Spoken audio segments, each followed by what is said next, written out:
Right now I just want to take a quick second to go through our process, to walk you through the entire sales process so you understand what it takes from the time you get a contract signed until you collect the final check. This is just going to be a brief overview so that you understand where we're going, and then we're going to talk quickly about our contracts. So first step in our process is to meet with the homeowner and get a contract signed. After you get the contract signed, you're going to sit there with the homeowner at their house or on the bed of your truck and file an insurance claim with their insurance company. Give the insurance company a brief bit of information.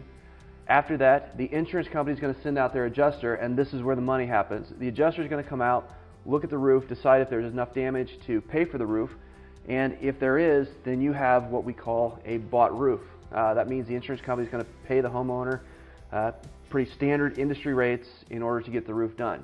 Once the adjuster has approved the roof, the next step is to meet with the homeowner or call the adjuster, whatever needs to happen, in order to collect a loss sheet, get a color confirmation from the homeowner.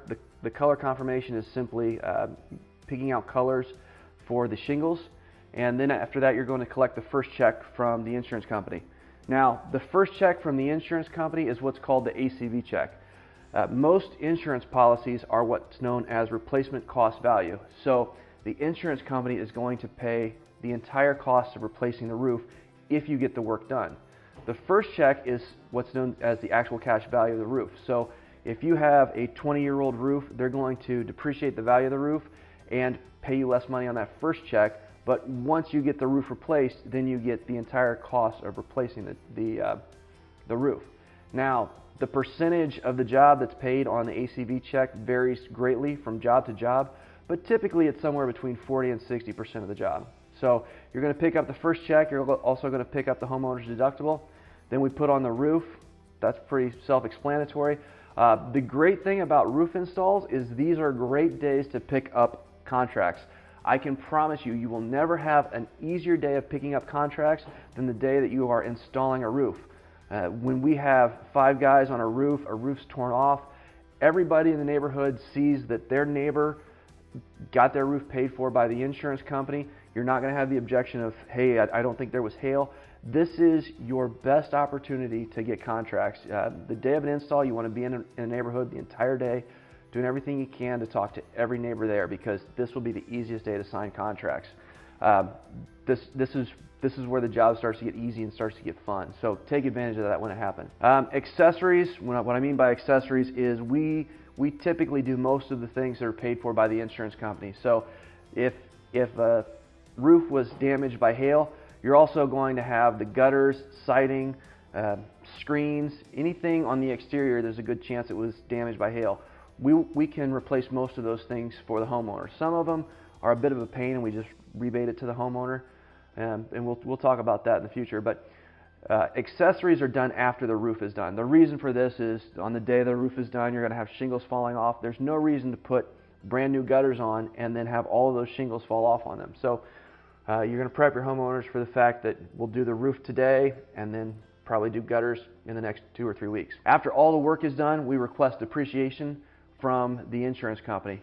Depreciation is the second check. It's the remaining amount that's due on the job. And then we collect a final check once that comes in. And we will talk about this all at length further on in the process when you actually need to know how to do it. But for today, I just wanted to make sure that you understood our process and knew where we were going in case anything comes up. Today, we're focused mainly on how to sign contracts. Our contract signing process, if you want to be successful, you have to have a system, and we have a very good system here. The first step in our contract, you're always going to start by what I call a door knock. Now, I want to be real clear here. 90% of the jobs you do are going to be done through a door knock. You ring the doorbell, the homeowner comes to the door, and you start talking to them.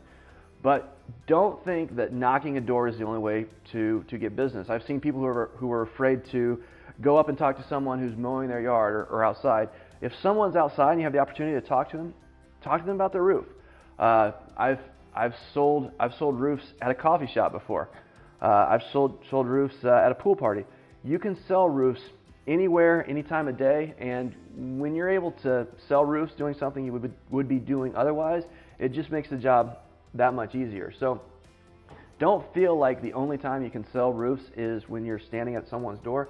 You can sell roofs anytime. We're going to talk about the door knock. The other thing is a pre-close. Pre-close is just kind of prepping the homeowner for the fact that we're going to file a contract after I get off the roof. The next step is to do an inspection. You get up there, take a look around the roof and see if there's enough damage. And the fourth step is to explain the damage to the homeowner, and the fifth step is to explain our contract. Now, the pre-close, the explanation of damage, and the explanation of contract, all of these things are canned explanations that you can give to a homeowner, and I cannot emphasize enough the importance of practicing these things over and over and over again this week so that you sound like a professional when you're in front of a homeowner.